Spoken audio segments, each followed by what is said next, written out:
ಬಾಂಗ್ಲಾದೇಶದ ಅಕ್ರಮ ವಲಸಿಗರನ್ನು ನಿನ್ನೆ ಪೊಲೀಸರು ಒಂದು 3-4 ಕಡೆ ಪತ್ತೆ ಹಚ್ಚಿದ್ದಾರೆ ಬೆಂಗಳೂರಿನಲ್ಲಿ.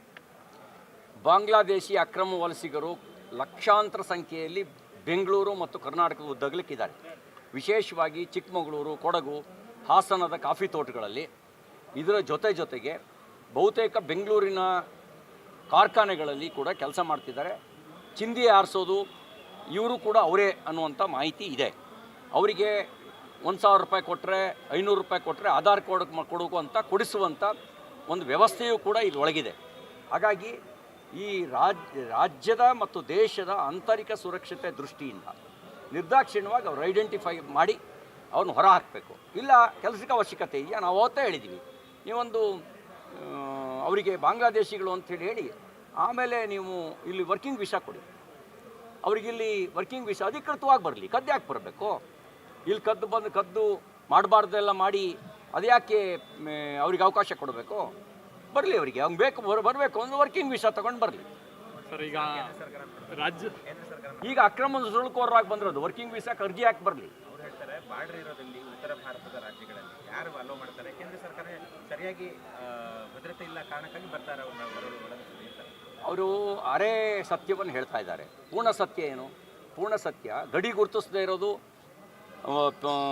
ಸರ್ವೆ ಮಾಡಲಿಕ್ಕೆ ಬಿಡದೇ ಇರೋದು, ಪಶ್ಚಿಮ ಬಂಗಾಳದಂಥ ರಾಜ್ಯಗಳಲ್ಲಿ ರಾಜಕೀಯ ಲಾಭಕ್ಕಾಗಿ ಬಾಂಗ್ಲಾದೇಶದವ್ರಿಗೆ ಲೈಸೆನ್ಸ್ ಕೊಟ್ಟು ಒಳಗೆ ಬಿಟ್ಕೊಳ್ತಾ ಇರೋದು, ಈ ಎಲ್ಲವೂ ಕಾರಣ ಇದ್ದಾವೆ. ಅದಕ್ಕೆ ನಾನು ಹೇಳ್ತೀನಿ, ನೀವು ನಿರ್ದಾಕ್ಷಿಣ್ಯವಾಗಿ ಹೊರಗೆ ಹಾಕಿ.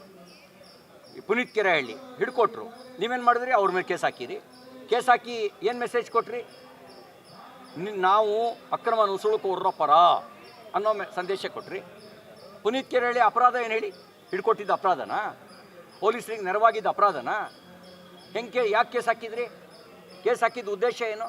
ಆ ಮೂಲಕ ಕೊಟ್ಟ ಸಂದೇಶ ಏನು? ನಾವು ಅಕ್ರಮ ನುಸುಳುಕೋರ್ರ ಪರ ಅನ್ನೋ ಸಂದೇಶ ಕೊಟ್ರಿ. ದೇಶಭಕ್ತರನ್ನು ಜೈಲಿಗೆ ಹಾಕ್ತೀವಿ ಅನ್ನೋ ಸಂದೇಶ ಕೊಟ್ರಿ. ಇದು ನಿಮ್ಮ ಗೂಸುಂಬೆತನ. ಈಗ ಕೇಂದ್ರದ ಮೇಲೆ ಸಬೂಬು ಹೇಳ್ತೀರಾ? ನಿಮ್ಮ ಕೈಲಿದ್ದಾಗ ನೀವೇನು ಮಾಡಿದ್ದೀರಿ? ಯಾಕೆ ಪುನೀತ್ ಕೆರೆಹಳ್ಳಿಯ ಮೇಲೆ ಕೇಸ್ ಹಾಕಿದ್ರೆ ಹೇಳಿ. ನೀವು ಅವ್ನು ಮಾಡಿದ ಅಪರಾಧ ಏನು ಹೇಳಿ? ಹಿಡ್ಕೊಟ್ಟಿದ್ದ ಅಪರಾಧನ? ನೀವು ಆ್ಯಕ್ಚುಲಿ ರಿವಾರ್ಡ್ ಕೊಡಬೇಕಿತ್ತು.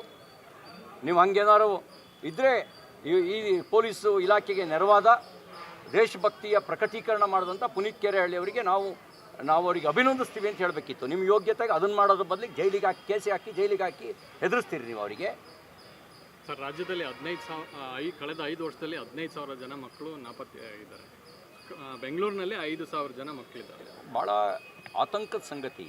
ಒಂದು ಮಕ್ಕಳು ನಾಪತ್ತೆ ಪ್ರಕರಣ, ಹೆಣ್ಣುಮಕ್ಕಳು ನಾಪತ್ತೆ ಪ್ರಕರಣ, ಇವು ಭಾಳ ದೊಡ್ಡ ಸಂಖ್ಯೆಯಲ್ಲಿದೆ ಕರ್ನಾಟಕದಲ್ಲಿ. ಗಂಭೀರವಾಗಿ ತೆಗೆದುಕೊಳ್ಬೇಕಾಗಿರೋ ಸಂಗತಿ. ಇದನ್ನು ಅಪರಾಧದ ಹಿನ್ನೆಲೆಯಲ್ಲೂ ಗಮನಿಸಬೇಕಾದ ಅವಶ್ಯಕತೆ ಇದೆ. ಹಾಗೆಯೇ ನಾವು ಸಾಮಾಜಿಕ ಹಿನ್ನೆಲೆಯಲ್ಲೂ ಕೂಡ, ಕೌಟುಂಬಿಕ ಹಿನ್ನೆಲೆಯಲ್ಲೂ ಗಮನಿಸಬೇಕಾದ ಅವಶ್ಯಕತೆ ಇದೆ. ಈಗ ಖಾಸಗಿ ವಲಯದಲ್ಲೂ ಕೂಡ ಮೀಸಲಾತಿ ಕೊಡಬೇಕು ಅನ್ನುವಂಥ ಬೇಡಿಕೆ ಶುರುವಾಗ್ತಾ ಇದೆ.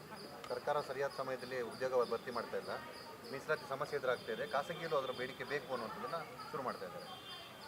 ಅದು ಚರ್ಚೆ ಆಗಬೇಕಾಗಿರೋ ಸಂಗತಿ.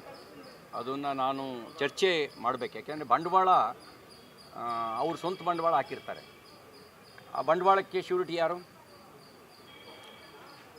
ಅದು ಕೂಡ ಚರ್ಚೆ ಆಗಬೇಕಾಗಿರೋ ಸಂಗತಿ. ಸರ್ಕಾರ ಬಂಡವಾಳಕ್ಕೆ ಶ್ಯೂರಿಟಿ ಕೊಟ್ಟು ಆಮೇಲೆ ಖಾಸಗಿ ವಲಯದಲ್ಲೂ ಮೀಸಲಾತಿ ಕೊಡಬೇಕು ಅಂತ ತೀರ್ಮಾನ ತಗೊಳ್ಳಿ. ಮೀಸಲಾತಿ ಕೊಡಬೇಕು ಅನ್ನೋದು